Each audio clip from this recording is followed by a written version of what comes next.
If you took every memory you had since the day you were born, how long would that movie be? Chances are, your movie has parts from your youth. Maybe you recall a scene where you were eating really good food at a restaurant, you went and got some chicken tenders, and they cooked them just right so you wouldn't get sick. That was great. Or maybe, there's a scene where you're in a sandbox, and you got a whole bunch of sand, and then you pour it into a bucket. You flip that bucket over, and you made yourself a sandcastle.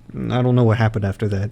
Someone probably kicked it. Maybe I kicked it. That would have been fun. Maybe your movie has a scene where you were playing a video game, and it was the best game ever. You would play it with your friends whenever you could after school. You'd spend hundreds, thousands of hours playing this game because it allowed you to do things you and your friends wanted to do, like shoot a gun or chop wood. While you were playing this game, you'd make jokes with each other, and you would stay up till 2 a.m. telling stories about your neighbor's dog, and then y'all would laugh. Then one day, it happens. You never play the game again. You probably forgot the reason why you don't play that really cool game anymore. Maybe there was never a reason to begin with. Maybe the trouble all started when you had algebra. Sometimes stuff just stops being fun. One day you have fun with something, the next day you don't. I think after that you die. Well, actually, between having fun and dying, there's this period of time where you're given a piece of wood, and the person who gave you that piece of wood tells you to chop it. So you chop that piece of wood, you break a sweat so you drink some water. Suddenly, you're given another piece of wood, and you look up to the guy who gave you that wood, and he says one word to you. Again. People always say you need a purpose in life, which is fair enough, but as a kid, your purpose was a lot more simple. One morning you would wake up in your Buzz Lightyear pajamas, and you go, I am hungry. So you go to your kitchen, you get some cereal, pour the milk, and just like that, your purpose in life was fulfilled. Then one day, you started getting really fucking ambitious. You would start making these promises. I want to be an astronaut. Then the next day, along with wanting to be an astronaut, you would also want to be a paleontologist. You would become the first astronaut paleontologist. There was a lot more potential for stuff to be tangible as a kid. You didn't know what the limits of reality were, and you weren't controlled by your own sin, so you could make whatever you wanted to. For example, when I was 4 years old, I created an animal called the Incredible Dog, and whenever it was angry, it would get really big and green, and it would grow to this monstrous size of 50 feet, 115 inches. As it turns out, I couldn't have made the Incredible Dog today. It's really similar to some person called the Incredible Hulk, and I would get a cease and desist from this big shadow casting figure called Disney. Everything's been created already. Like you can't create a new color. They've all been created. Or so I'm told. I've since retired from being creative. Now I go to college, which as a kid, you were always in school all the time. Well, in college, you have all that freedom you desperately wanted in school while you were learning about Johnny Appleseed. Obviously, you'll have to set aside some time for classes, but it's not like regular school where you're trapped for 8 hours unable to escape. And in college, you can sleep for as long as you want. Just make sure to wake up before 8 a.m. so you don't miss this one class you have. And if you wake up past 10, you already feel like you wasted your day. By the way, if you don't exactly have a lot of money, you'll probably want to get a job.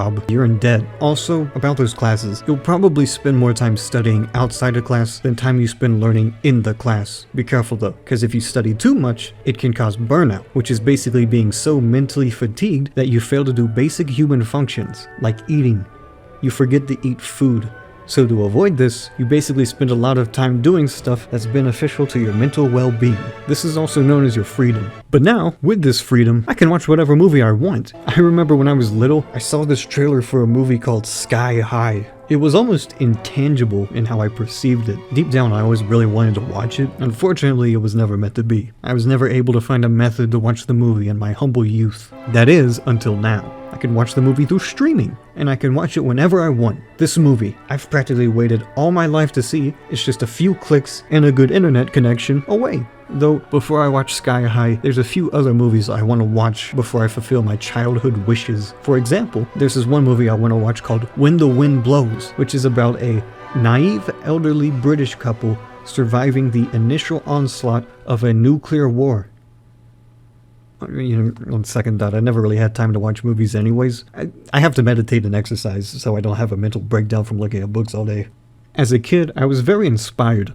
Nowadays, not so much. I've gotten to the age now where I can finally suppress everything bad that came out in my childhood, so all the music and video games from my youth seem a lot better than the music and video games that come out now. It's not to say I don't make an effort to like new things, but a lot of the time when I'm watching the latest, hottest, trendiest show, I usually think about how I could be watching something better. It's always a battle against nostalgia, isn't it? Practically brainwashing yourself. You have to fight your mental state to enjoy new things, just so you don't become that old man that shakes his fist at kids holding something you no longer recognize. Sometimes people lose the battle, and they only consume artifacts of the past, spending their entire lives trying to replicate that feeling they had when they were 7, watching Star Wars for the first time.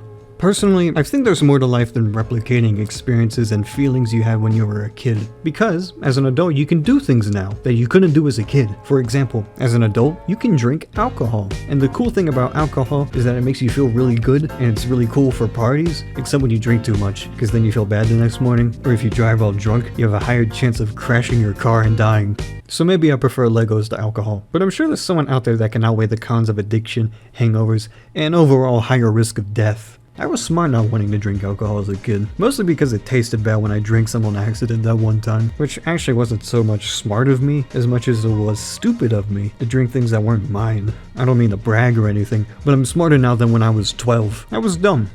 Now I know things. It's not that being dumb was bad or anything, it just meant I was naive towards certain things. I was convinced that the world would end because someone told me it would. Thankfully, I'm not as gullible now. I just read what the news tells me. I guess what I'm getting at here is that I don't really like change, but yet here I am changing. One day I saw a tree, the next day it fell. Well, there is one thing that hasn't changed since the day I was born. This has never changed. Not once in my life has this changed. Every day, when I wake up and make something, it will be subject to opinion. Sometimes people like it, and sometimes they don't like it. And if they really, really don't like it, then I will never make anything ever again. And that's my life.